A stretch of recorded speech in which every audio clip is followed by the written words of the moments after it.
Contexto de los proyectos de construcción, marco legal y contractual, algunas generalidades. En esta ocasión vamos a tratar de responder una pregunta muy frecuente en los proyectos de construcción, que parte de la dificultad natural, porque los proyectos de construcción de infraestructuras son únicos por sus características de entorno, materiales, función, y por lo tanto el marco contractual debe adecuarse a estas condiciones tan variables.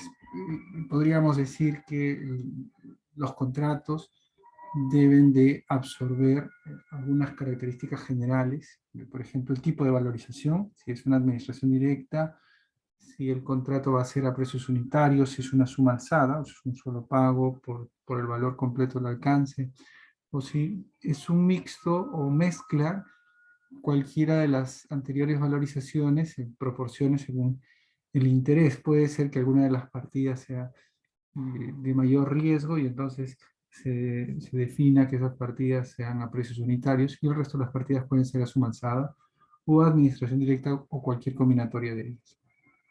Otro de los aspectos que tienen que ser contemplados en los contratos son las etapas de entrega, que pueden ser, por ejemplo, dependiendo de las fases de las entregas. En algunos casos solamente se entrega pues, a nivel de estructura, de casco, de arquitectura o de equipamiento, o todas ellas. Eso va a depender de qué es lo que requiere el cliente, de la especialización del contratista.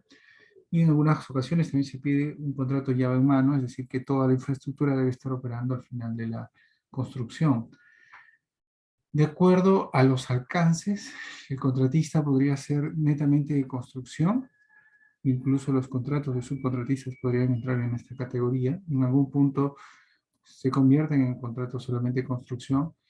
En los contratos de diseño-construcción, donde solamente se genera el expediente técnico y luego de la aprobación del expediente técnico se inicia la construcción. Luego también existen los contratos de diseño, procura y construcción. A diferencia de los contratos anteriores, el término procura es especializado y se refiere a la compra de equipos importantes de la infraestructura que puedan ser significativos en cuanto al grado de especialización. Si hablamos, por ejemplo, de una planta industrial, los motores o los equipos principales de izaje podrían formar parte de la procura, dado que no es típico de la construcción per se, porque tiene que ir a fabricarse en otro lugar y debe de completar algunos requerimientos muy específicos, tanto el emplazamiento, la cimentación, los sistemas, las tuberías, las líneas de alimentación, etcétera. Entonces, se hace una diferenciación y a estos contratos típicamente se les llama diseño, procura y construcción o en inglés EPC. También se podría existir otro tipo de contratos, hay más combinaciones, pero estas son las principales. EPC de operación, mantenimiento y transferencia, que también se llama BOT. Y en este tipo de contrato lo que se pretende es que el contratista pueda entregar al final del periodo, le pueda entregar la obra al operador. Entonces, para que se puedan redactar estos contratos, pues se tiene que hacer una combinación de algunos de estos elementos para que se pueda lograr o se pueda contemplar con claridad qué es lo que, cuáles serán las reglas de juego durante el proyecto de construcción. Entonces, dada esta situación, ya de por sí que se te tienen que hacer algunas combinatorias, nos surgen todavía otras cosas que resolver. Cuando hicimos esta pregunta a diferentes grupos de alumnos de ingeniería civil, ¿cuáles son los problemas contractuales más frecuentes? O sea, ¿qué es lo que percibe como problemas contractuales más frecuentes? Lo que salta siempre a la vista es el tema de los adicionales, ¿sí? Porque normalmente los contratos están enmarcados en algún alcance fijo y de repente, por alguna situación propia de la obra, se van generando los adicionales y eso pone pues contra la pared al cliente que tiene que incrementar su presupuesto y al mismo contratista que tiene que saber remar cuidadosamente porque el cliente puede deducir también que eso está contemplado dentro de los alcances originales. Claramente los adicionales pueden impactar en términos de incrementar el costo y el plazo del proyecto, que son, digamos, dos variables muy importantes para el control del proyecto y de las inversiones. Existen otros aspectos también muy mencionados, como la corrupción, los plazos, el incumplimiento, los retrasos, los conflictos de intereses, los alcances, los vacíos legales.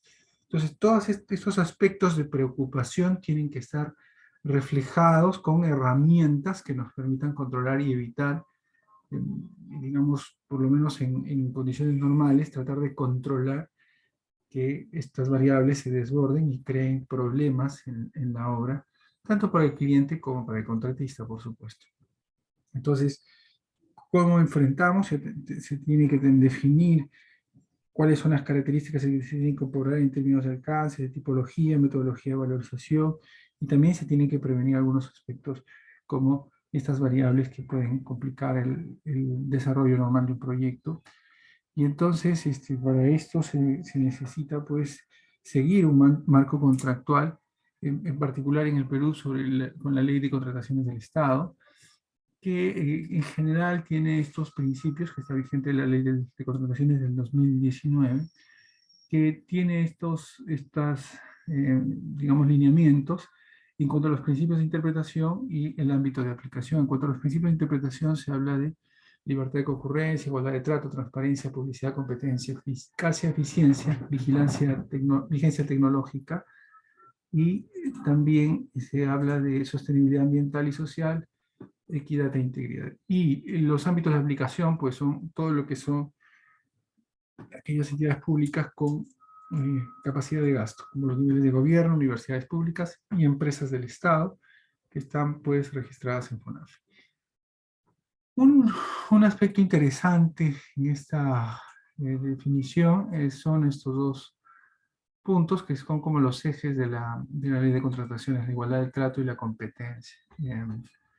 Y entonces, cuando se generan los contratos de construcción, se busca la competencia en los actores, así como la igualdad de trato. Esto que puede ser algo, eh, digamos, que tiene una buena orientación o un buen principio, puede ser contraproducente cuando hablamos de otro tipo de aspectos que no están retratados en la ley de contratación del Estado, como por ejemplo los espacios colaborativos. Si debo mantener la competencia, ¿cómo puedo lograr los espacios colaborativos? Por supuesto, no es fácil de resolver, pero este marco legal es bastante rígido, duro, y genera pues un cinturón de fuerza, una camisa de fuerza, tanto al Estado como a los contratistas, que además termina siendo tan rígido que se generan pequeñas puertas para los problemas que se conocen, por ejemplo, como los de la corrupción. Entonces, surgen, entre otros, algunos contratos, digamos, que se pueden ver hacia el exterior. Por ejemplo, los contratos NEC, que han surgido a la palestra debido a la construcción de infraestructura importante para los Juegos Panamericanos.